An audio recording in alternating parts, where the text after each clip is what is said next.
mama every step of the way. I said the 1880s and 1890s.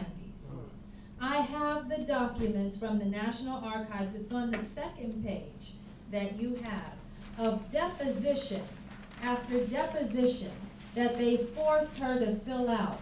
This is a former illiterate slave. And they asked her questions like, how do we know all of those children belong to Sandy? Where's his birth certificate? They didn't keep birth certificates of slaves. Where's the proof of their births? Aha, this is where she got them. And this is an excerpt from chapter 7. The only thing of value that my great-great-great-grandma Emma ever owned was one horse. But Sandy's wife was wealthy in very many other ways.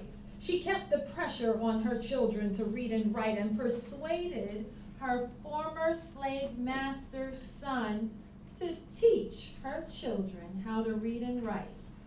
She also persuaded Joel Moore to write down the date that each of her children were born in her family Bible. A Bible, mind you, that she was unable to read for herself. Despite her illiteracy, with that Bible, and you're looking at the proof in those documents from the depositions, she was able to successfully fight for her pension for herself and her children. Good for her. And here I stand 150 years later bearing witness to a brilliant former slave who outwitted the U.S. government.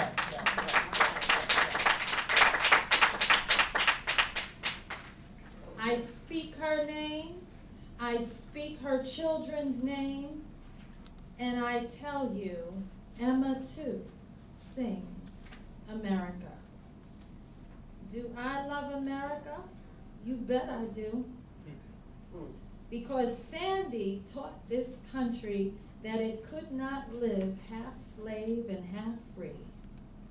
He couldn't read or do simple math, but he, along with 200,000 other members of the U.S. colored troops, taught America one of her hardest lessons, that all men really are created equal.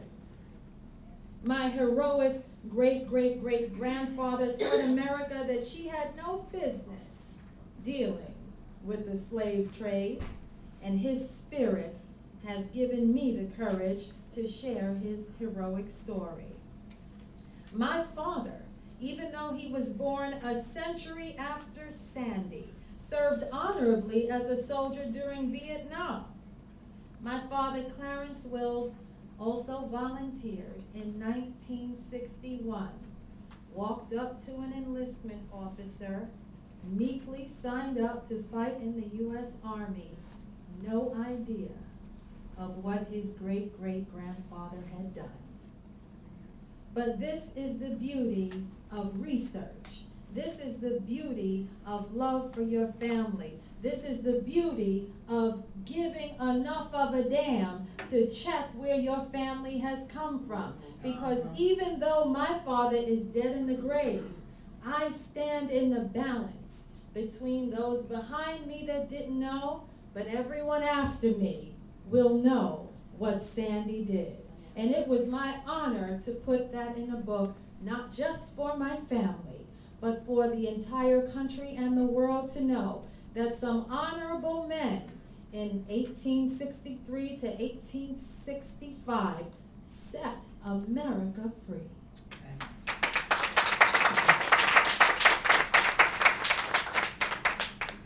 And I love the Langston Hughes poem so much that I tailor-made it for me. I too sing America. I am the darker sister. They told me to be meek and quiet when out in public, but I laugh and I speak up and I grow strong. Tomorrow, I'll be at the table, wearing the bloody cloak given to me by my great-great-great-grandfather who helped win the war. Nobody'll dare say to me then, girl, you need to sit down. Besides, they'll see how beautiful I am and be ashamed.